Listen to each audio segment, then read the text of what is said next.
Hello and welcome back to the podcast. We are coming back to you after Easter weekend. So again, happy Easter to those of you who celebrated. We both celebrated separately with our families and, nothing abnormal about that. However, what was interesting to find out is that both of us somehow separately ended our Easter Sundays at Buffalo Wild Wings. We did end up at B-Dubs, and we found this out Monday following you. I was asking how your Easter went. It had gone splendidly. And you said, but, we ended up going to B-Dubs. And I was like, no way. Very weird coincidence. Very odd, but not odd at the same time because we both equally love B-Dubs. But whose idea was it from your group to go? I'm very curious. Who do you think? It was mine. Was it your idea? Absolutely. But here's the thing. So we don't really talk about it too much on this podcast. We've talked about a little bit of our Chipotle obsession. And, it's funny because we have things that both of us have to have at least once a week. And usually Buffalo Wild Wings falls into that category. It does. However, I thought that maybe on this week I wouldn't do it because I was about to have an amazing dinner with my family. It was like a lunch though with my family. See, that's the Easter thing. The problem. It's a lunch thing and people call it dinner, I feel like almost. Yeah, but it's really not. So then you're like hungry again and then you feel bad. You're like, damn, I just ate all that really good food. That's exactly what happened. But here I find myself.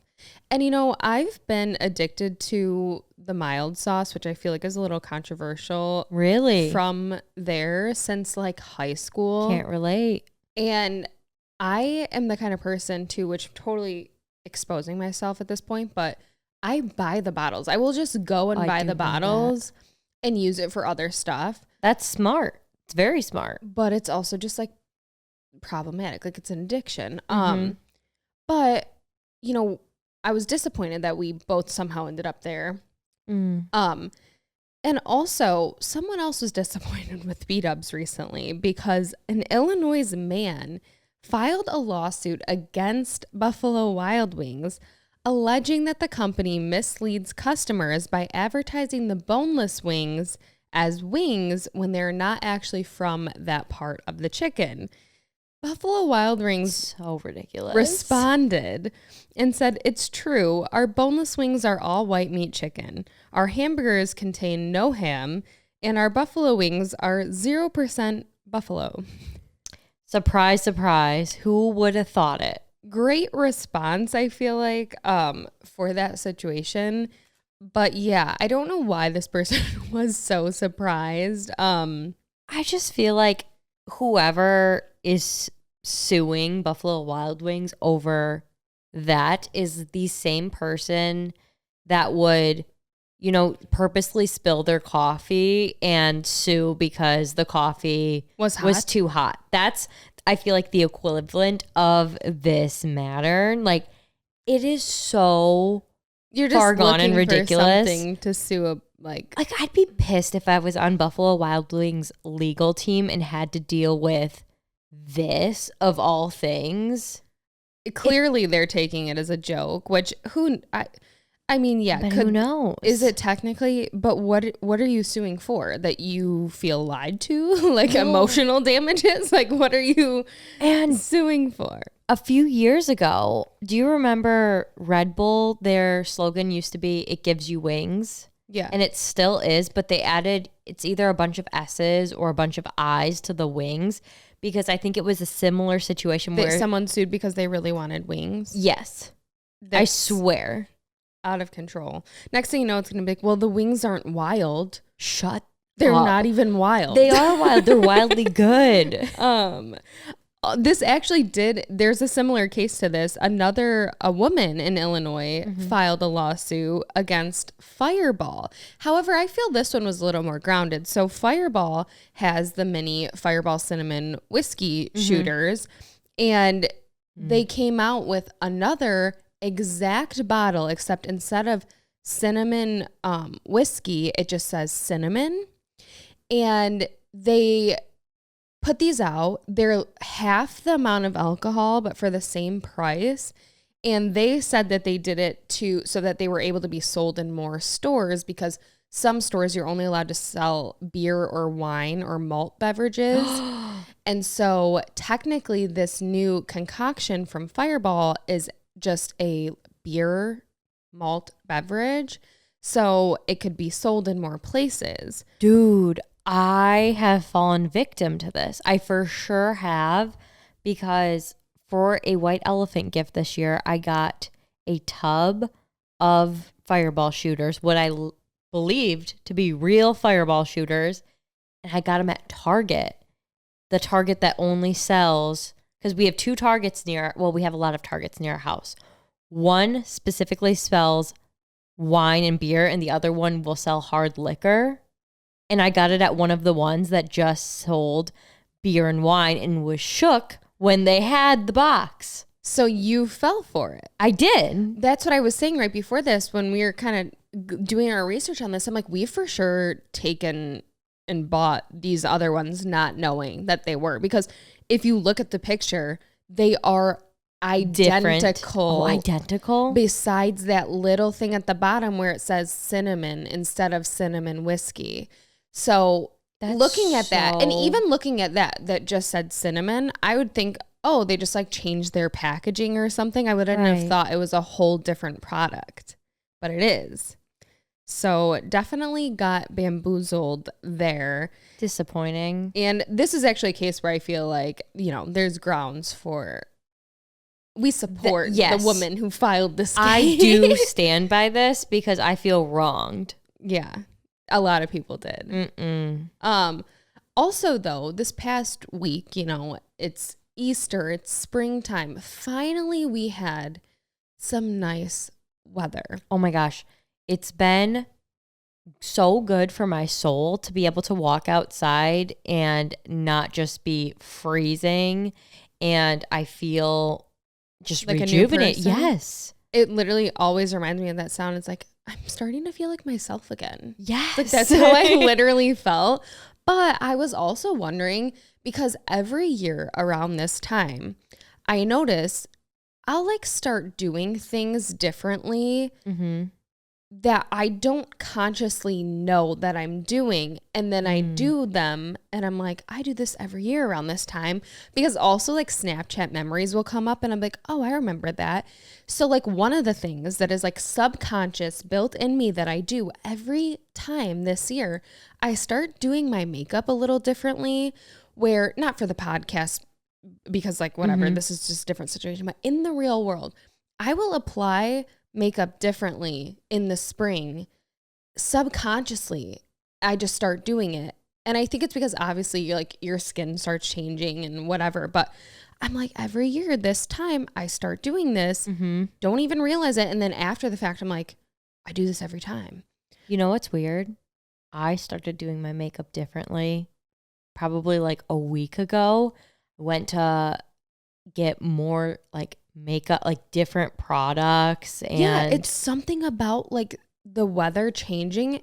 I know it's like a thing where you do like spring cleaning, because that's obviously something that like people do every year. And a lot of people are conscious about spring cleaning, but for me, I don't even mean to do that. It's just like something comes over me where I'm like, I need to clear this whole place out and restart. And like, and everyone's like, oh, it's a symbolization of like spring, fresh start, fresh, new beginnings. Yes. And I'm like, no, I didn't even know I was doing that.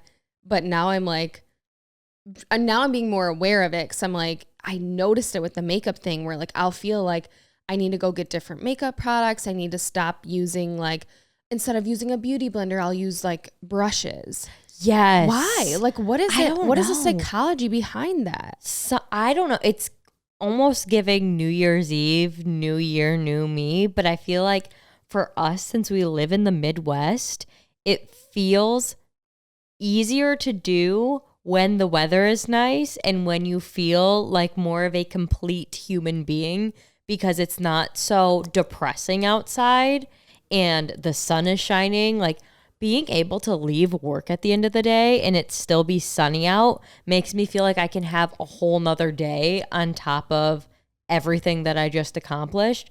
Whereas in the winter, it gets so dark so early that I'm like, I just want to lay down and watch a movie and curl in a ball and sleep. I mean, yeah, it's definitely Seasonal depression. Seasonal depression is real, but it's not like to the extent that's like so extreme that we actually feel like that. So we don't really maybe notice the changes as much over time, but it is so subconscious sometimes. And then when I realize it, I'm like, how weird is it that we collectively like all do this? Humans are so much more alike than I feel like people think.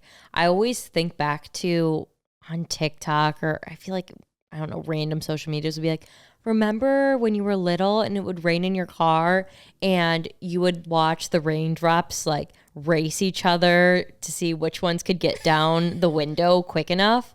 Like, how did we all do that? But I don't remember ever talking to anyone else about that. It's like a shared experience that no one talks about. Those things I feel like are so oddly connective of like all humans. It's like we really are very similar. There definitely is a psychology to all of it. Maybe that's partly why I wanted to study psych. I don't know, but to understand what's going on. But the psychology supposedly behind spring cleaning is obviously eliminates stress.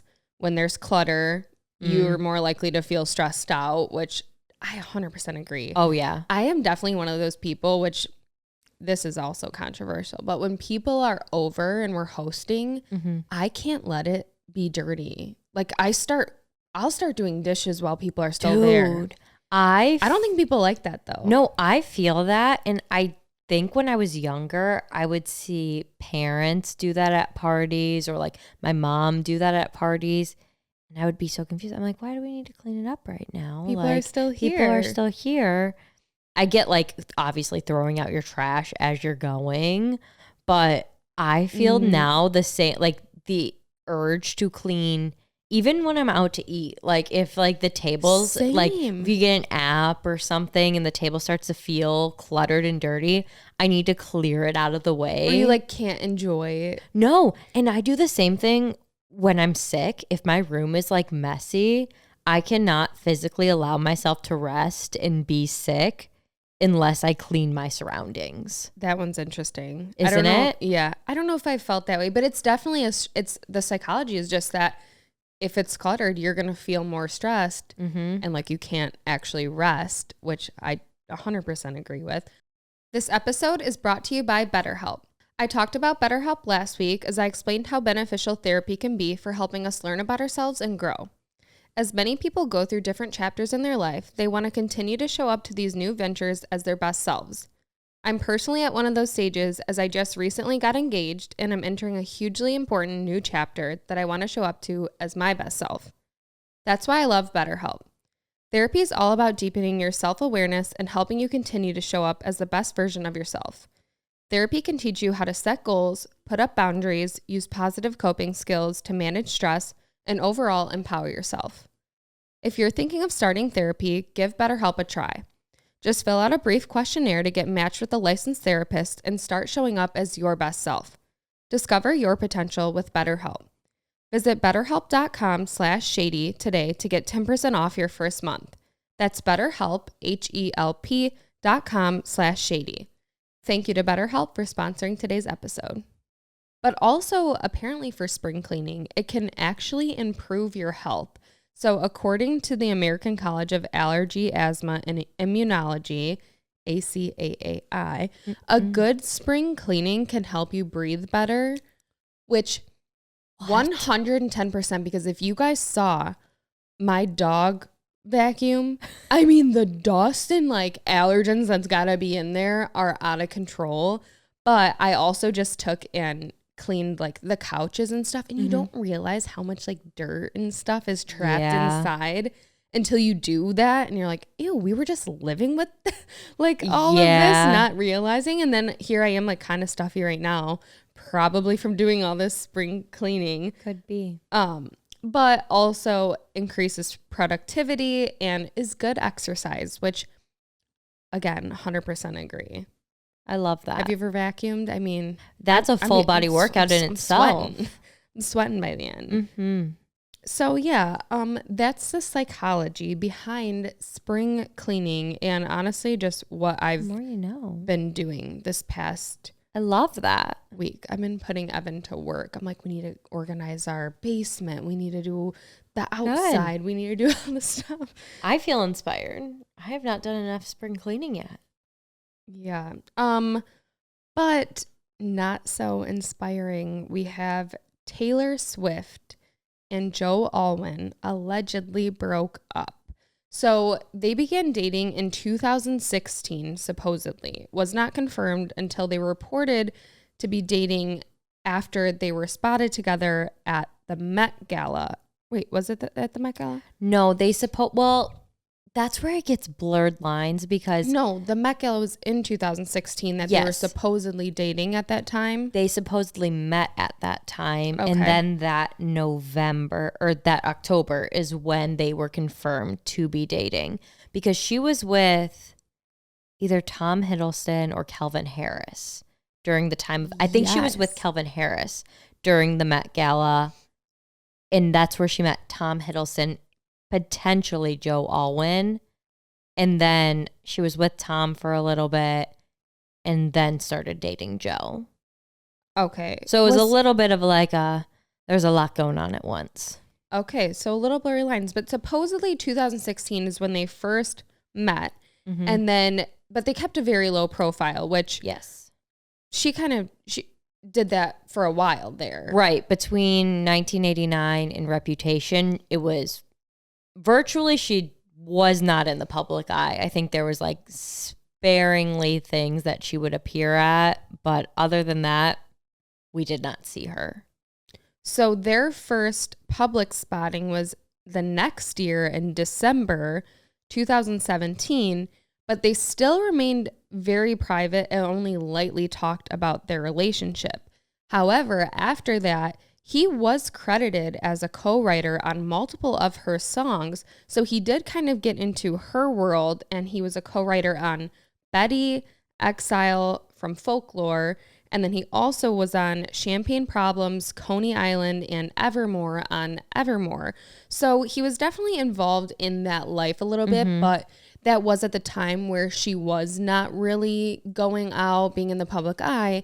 And then now, obviously, we have her going on tour, getting back out there. And allegedly, that is what caused this breakup, potentially, because he was not, used to her living this so public life anymore. For sure. It was definitely more low key when they were, first started dating. But of course, with this situation, although hearts are broken, somehow the Swifties are still sleuthing. And they caught that on March 1st, Taylor actually swapped the song Invisible String, which was rumored to be about Joe, on the set list for a different song, The One, which is obviously about a past love that did not work out. So now Swifties are wondering, was this her clue to her fans before everyone found out that they actually were not together anymore? She does love an Easter egg, and it is rumored that they broke up a couple weeks prior to tour starting because he hasn't been at any of her show dates thus far. This whole thing makes me really sad. I low-key teared up about it when I was at B-Dubs after Easter thinking about it. I could see it being real because I do feel like a lot of breakups end up happening because of major life shifts and lifestyle shifts. Like you think about couples who have kids their whole life, and then as soon as their kids move out, that's when problems start to arise. There's sometimes the cases of divorce, things like that, or when people move in together, giant things like that. I could see that leading to a breakup here. Am I surprised that the Swifties are decoding every move Taylor has made since the breakup? No. Am I upset that there are some people out there who are saying, oh, well, at least it's going to be a good next album? No, what? Do you not care about Taylor's heart? That's what everybody does on every breakup. I was like, it's too soon to think about the next album. Well, to be honest, I was kind of shocked that, 6 years together. I'm kind of like, That's I'm kind of in the same, time. I mean, that's around the same time that me and Evan started dating. And I can't imagine having like the brain capacity to be able to come up with an Easter egg to give out at that point. Like, I honestly, I would be like, I'm canceling the tour. I Like, wouldn't blame her. I would be extremely upset, and that better not happen. I mean, her health, wellness, and heart first. But I would understand if she canceled the tour, because 6 years with somebody, I mean, that's a long time. like that's heartbreaking. To just be able to go back out there, not only go back out there, but like to have had thought about how you're going to hint this to people. Like, I don't know how she could come up with that at this time. It's wild to me. I couldn't do it. I truly couldn't do it. But honestly, maybe it was less of like, oh, I need to hint at this, and maybe just for herself of like, if I sing this song that is about him, I will lose it. So I'm going to change it to That's a different very true. song.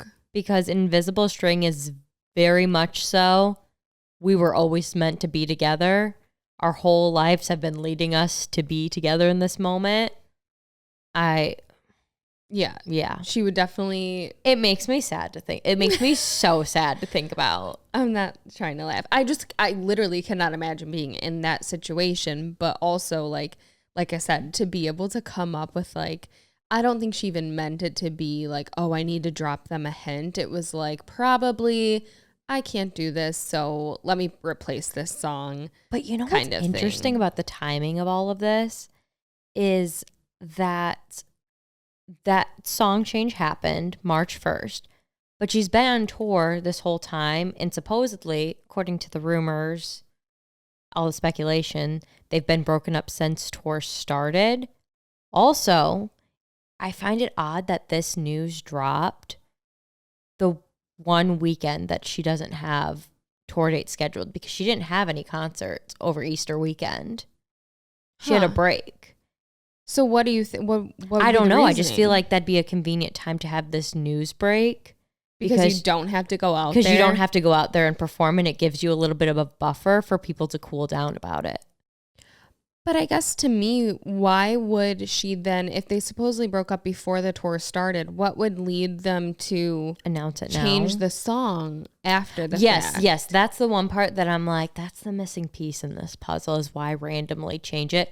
But did she randomly change it to start dropping the hits because she knew that it was going to be leaked or coming out that week?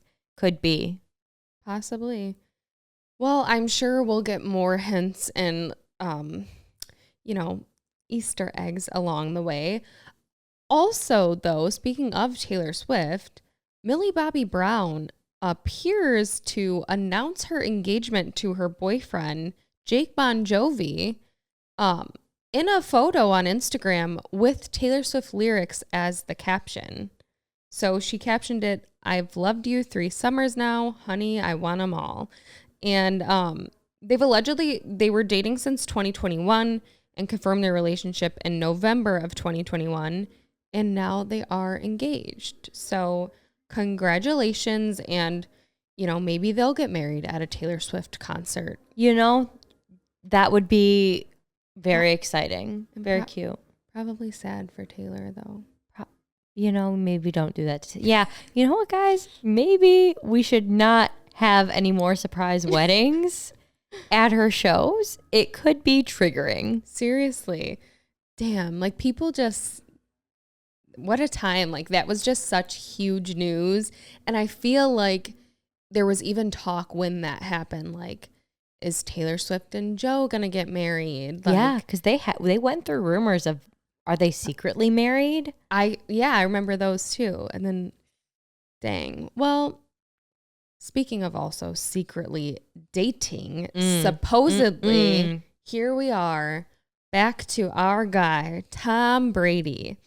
So supposedly, we obviously know Tom Brady recently got divorced, and just now, this past week, Reese Witherspoon announced her surprise divorce from her husband, Jim Toth.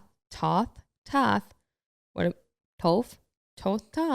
We don't know if we're saying this right. Jim Witherspoon on March 24th, after 12 years of marriage. Double the time Taylor and Joe were together. Double the time. In a whole ass marriage. That's sad. That is sad. They made a joint statement together, amicable or whatever, however the statements go. And they obviously have kids and stuff, so they're, focused on their kids. But now there are rumors that Tom Brady and Reese Witherspoon are dating. So a tip came into Dumois. I quit. I'm out of here. What? Say it. Dumois. I don't even.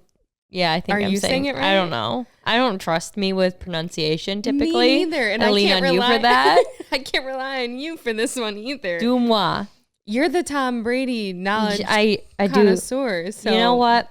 I am. And Dumois got a tip about our man. Dumois got a tip about them supposedly being together. This email address is wild that sent it in. So the funny thing, I don't totally understand. Dumois is our modern day gossip girl. Okay, so I love that. Love the idea of that.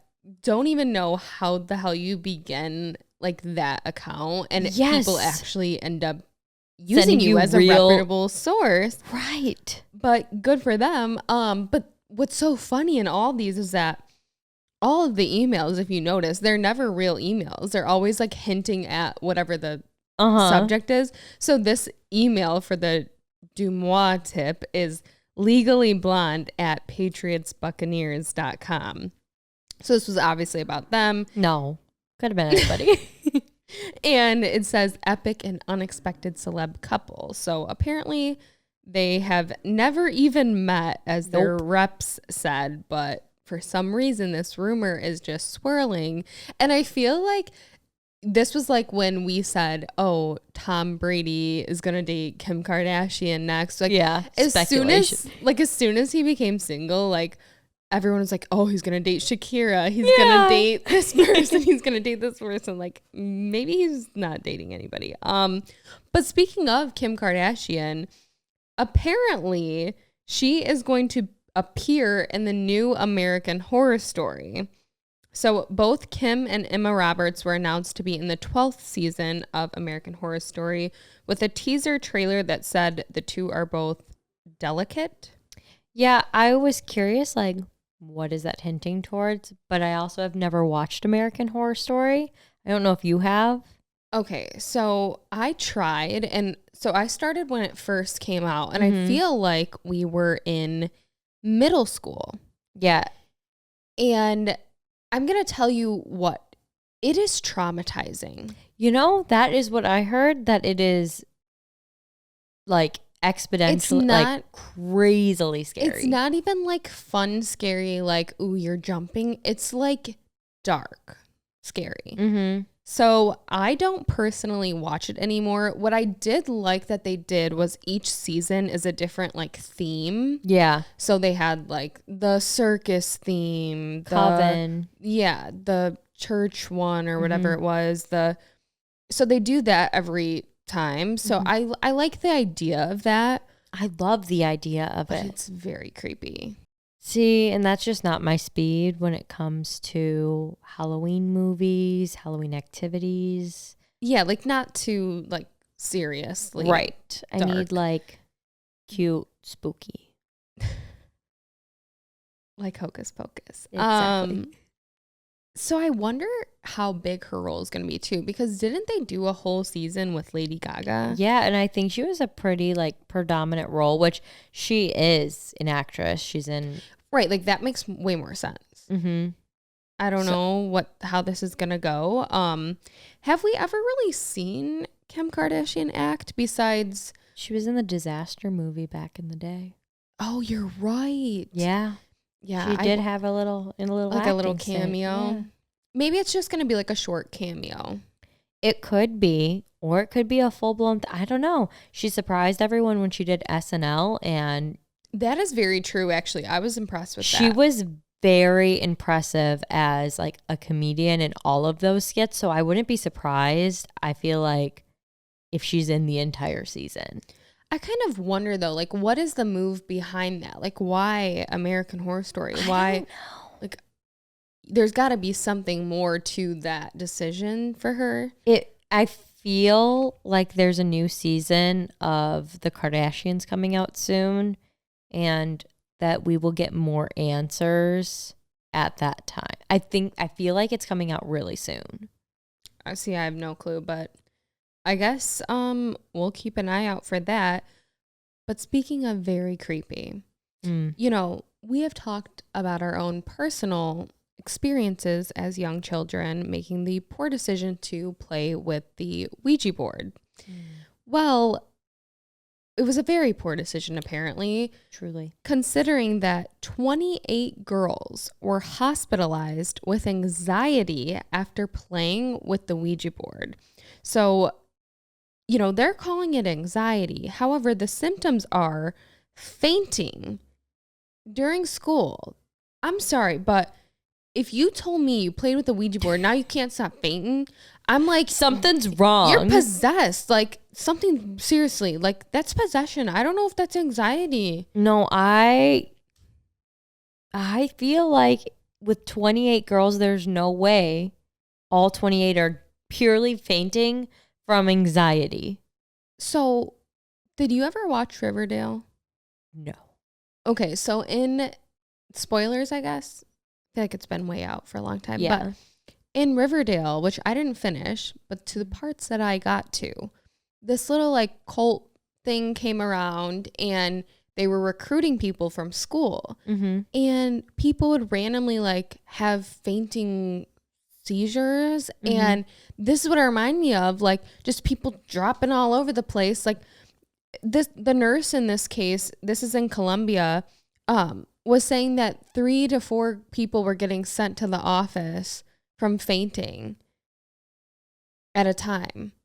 And I feel like they wouldn't be hospitalized if they were all like faking that they were fainting. Like that's got to be like real. They are all passing out, fainting.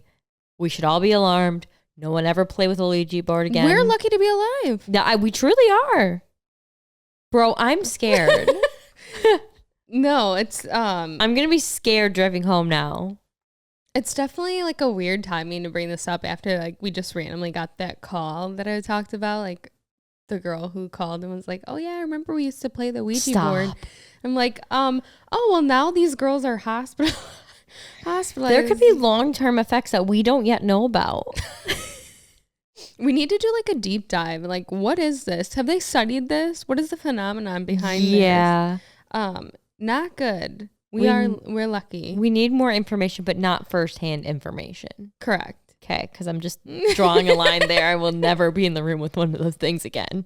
No, we're lucky to be alive.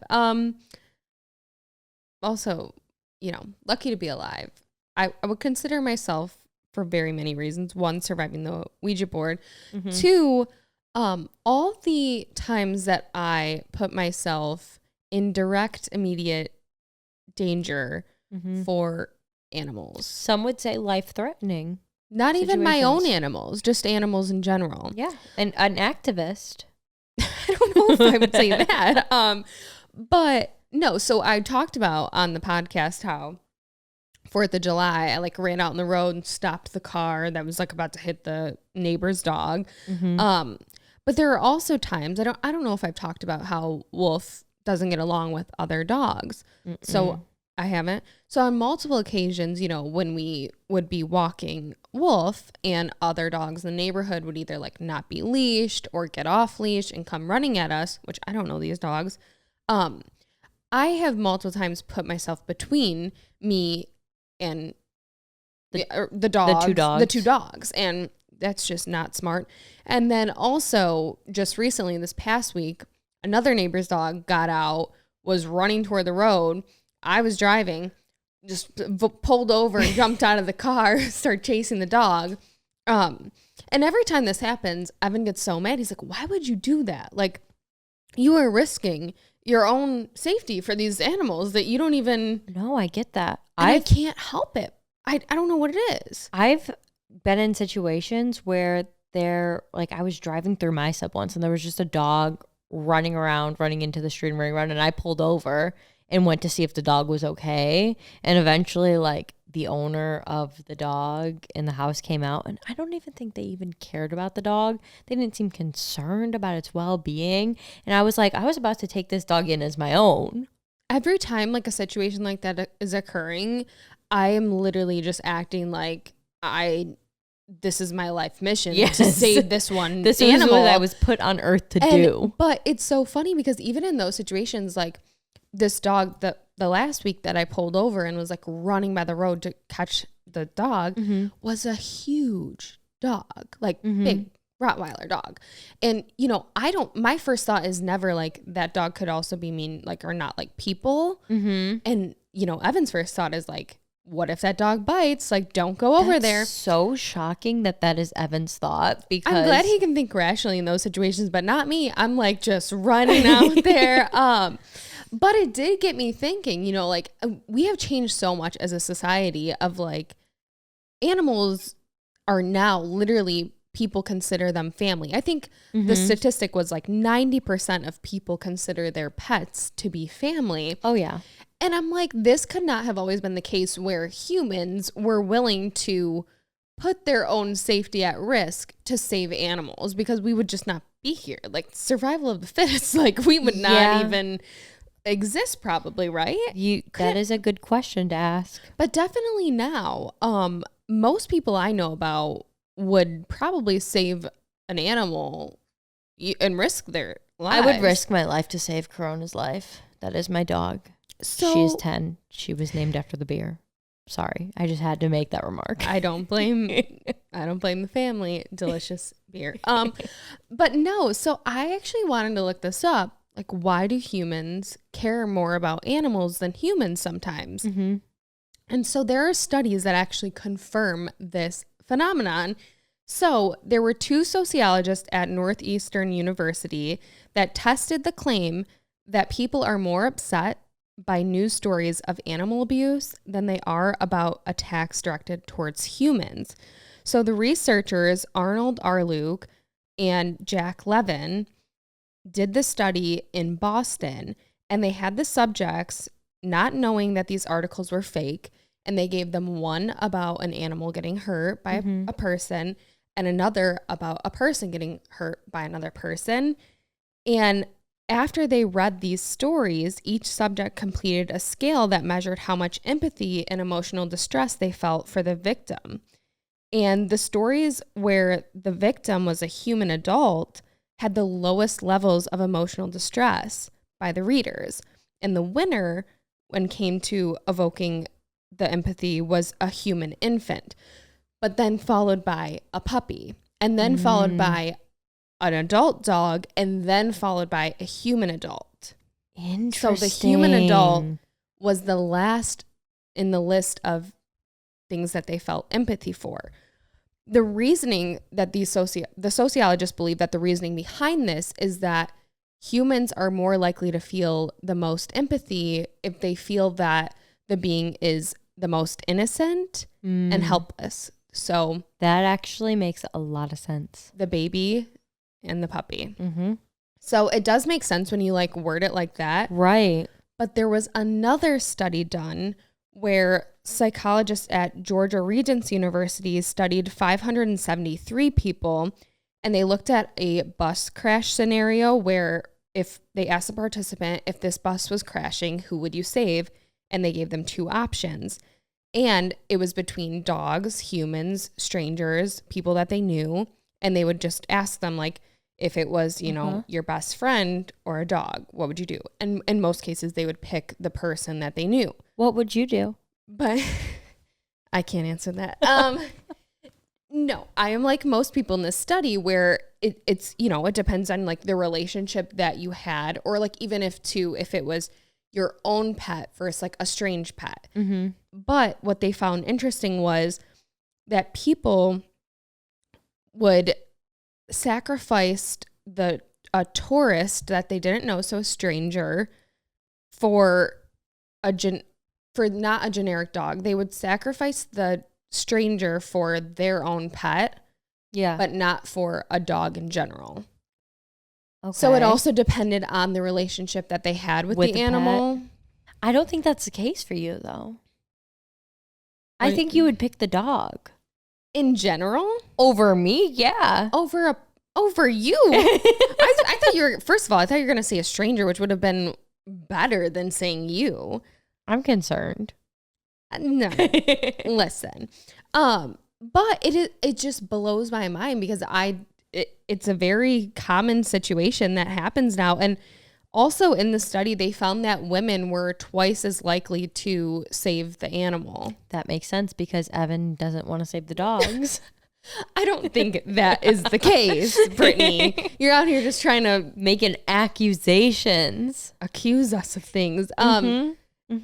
But seriously, I don't know what it is. Like the situation, even, you know how they say like you're not supposed to swerve on the road if like an animal runs out. Right. You're supposed to keep going straight. I couldn't do that. I can't.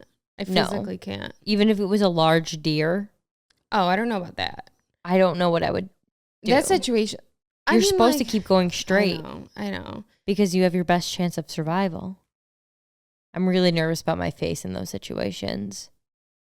What?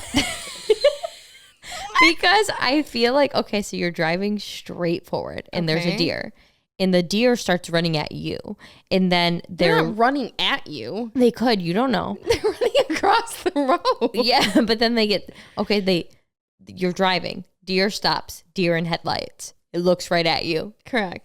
It decides it no longer wants to cross the road and wants to come straight at you. They don't come straight at you. This is my fear. Not yours. And then the deer continues to run at the vehicle straight forward. And its legs go through the... through the window of the driver's side. And then it is stuck. And I am too stuck because we have crashed. And the deer keeps kicking with its little legs. Bro. And my head gets beat by the legs of the deer. I also have... not because it came through the window, but because it physically punched you after. I have that fear.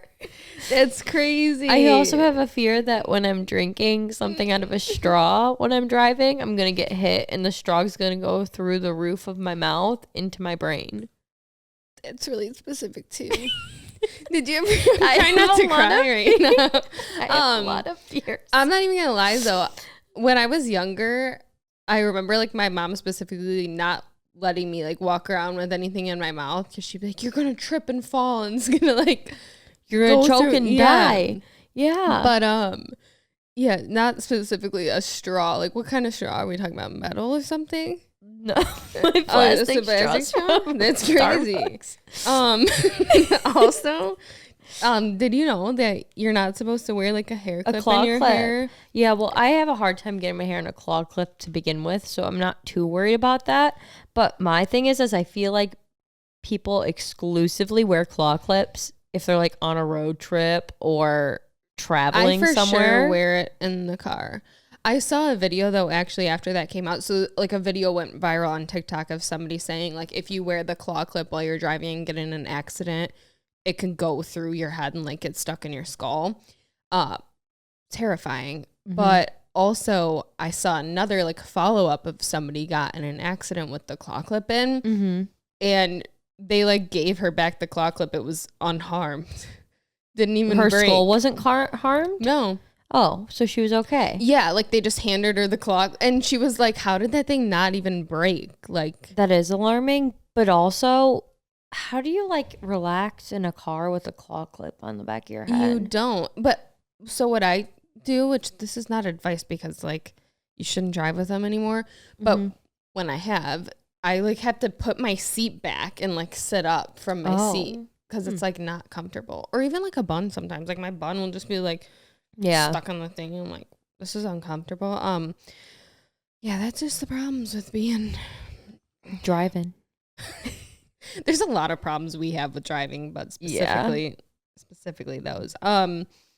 Also, following up from last week and things that we've just been talking about in general, Chat GPT came out.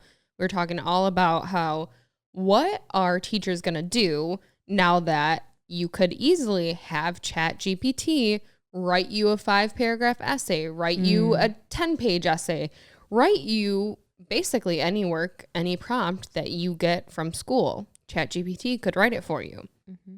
Well, now the extension app for Turnitin was created to see if ChatGPT generated the text. So they did come up with an app that can tell if it was written by ChatGPT somehow. I don't see how that works. No, I was going to say, and how did they develop that so quickly? Because this is the thing. When we get a problem from technology, we just create another technology to solve the problem. Perfect. Like that's just how the world works now. Well, I don't like it. I think it's too much. We are being exposed to too much technology, and as we say probably every week now, it will be our downfall. Yeah, it's just a never-ending loop. It's like, oh, we created this technology and it has all these problems. Oh my God, we should create another technology that just solves those problems. And then that one's going to have problems, and then you'll create another technology. Wild. No problem. No, it is a problem. No problem. Yeah, I feel like we're passionate about these damn robots that are just doing all this stuff. We find our passions. Tom Brady, robots. It's about it. Crazy. It's not the things I thought we'd be talking about when this podcast began. Seriously. Well, we did think we were going to be doing shady stories. Mm-hmm. So let's get into those. Shady story number 1. It all started when I met this guy 5 years ago. We went on a few dates and we really clicked, but I was moving to another city for school, so I didn't want to get too close. I waited the night before I moved to tell him that I was leaving town.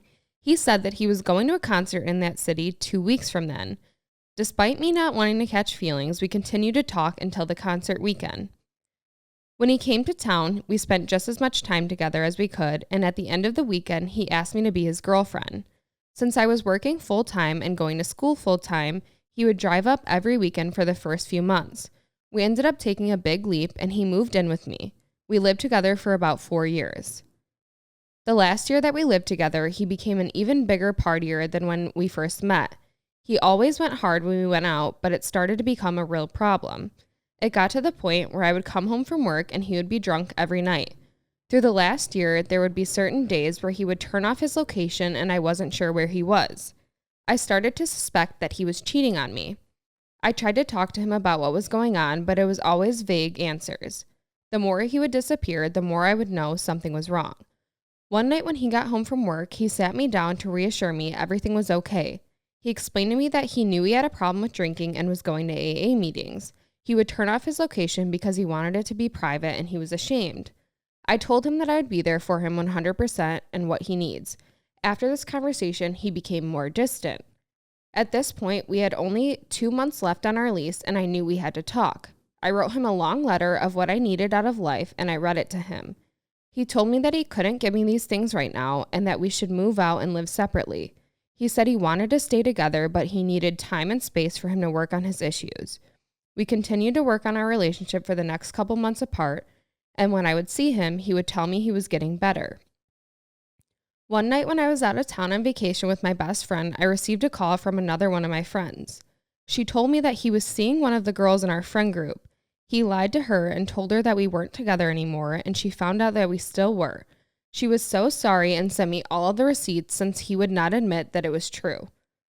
Once I found out all of this, I stopped talking to him. My ex would reach out to me quite frequently, but I would never reply. Months rolled by, and I had moved on from him and was in a relationship with someone else. My friend texted me and said she had found out more info about my ex and asked me if I wanted to know. Since I was finally in something healthy, I knew that it wasn't going to hurt my feelings, so I called her to talk about it. She told me that she's part of a group on Facebook called Are We Dating the Same Guy? This girl posted a picture of my ex asking if anyone had known anything about him. She tells my friend that she had been dating him on and off for the past year. She said that they spent so much time together that she didn't know how he would have had time to spend time with someone else, but still got really sketchy vibes from him. He would never let her come over to his place, and they would always hang out at hers. He told her that she couldn't come over because he lived with his alcoholic brother. He finally got his own place and would let her come over there, but she still continued to feel like something wasn't right, so she decided to post in that Facebook group. My friend had confirmed to the girl that he was in fact dating us at the same time. She told her the reason why she was never allowed to go over to his place because me and him were living together. And I found out that he was lying to me, telling me that he was going to AA meetings when I know in fact he was seeing this girl. I can now say confidently that he is 100% the shadiest person I know. I am so floored by this entire situation. First of all, we recently talked about that Are We Dating the Same Guy Facebook group. And that is literally how they found out that this guy was seeing them for over a year at the same time and pretending to go to AA meetings. Like, how messed up is that? That is one of the worst covers for cheating that I've ever heard of. Ever. And this girl was so mature about it. She was like, I wrote a letter of what I wanted out of life. I read it to him. She seemed so calm. Supportive. A standout human being. Like, and then this guy, scum of the earth, just out here being a playa. Yeah, I guess, I mean, they were together for 4 years, but I was going to say, I wish she'd known about that Are We Dating the Same Guy thing sooner. Right. But it seems like he didn't really start messing around until that later. Last year. But still, even the fact that he told this new girl, well, I live with my alcoholic brother. Yeah. No, it's him. He's the alcoholic. He's the problem. And he was telling this other girl, oh yeah, I really do have a problem. I'm getting help. And she's like, okay, yeah, I understand. We can live separately so you can get your help and do what you need to do. Mm-mm. And he's bringing this girl over. I can't stand it. This was definitely shady. It's kind of funny, though, that this got brought up about that Are We Dating the Same Guy? I know. This must have been, like, not that long ago. Oh, no. This has to be very recent because I feel like those Facebook groups are not that old. Yeah. I'd say this is, like, 9 out of 10. 8 for me. Shady story number 2. I was in my last year of university and I was living with my boyfriend of 3 years at the time. The relationship was starting to break down and I was no longer interested in him. We had been together for the entire time that I was at university. We would often go out to bars at night and there were some really cute guys I was interested in, and I never did anything with them because I was in a relationship. My boyfriend, I think, could sense that the relationship was coming to an end, so to try to make things better and get me to see that he really did appreciate me, he decided to get my name tattooed on him. It was really shocking and honestly made me very uncomfortable because my name is something that is very personal to me. If anything, it drove me further away. Needless to say, one of the nights I was out with friends, I ended up speaking with a guy that I thought was cute for the past few months, and I went home with him at the end of the night. I ended up sleeping with him and sleeping over at his place. This guy's roommate was this guy was roommates with some of my boyfriend's really good friends. So the next morning I had to sneak out to make sure no one saw me. My boyfriend had no idea where I was, and I told him that I was staying at a friend's when I came back the next morning.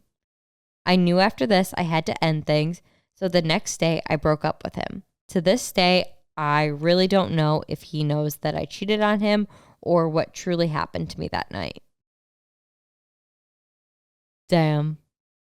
I mean, at least she broke up with him. I guess. I don't know how she thought she was going to get away with it when this guy was like roommates with a bunch of the boyfriend's friends. And my guess is if this guy was roommates or his roommates were her boyfriend's friends, he had to have been friends with the boyfriend too. In some way. Yes, like they for sure knew each other.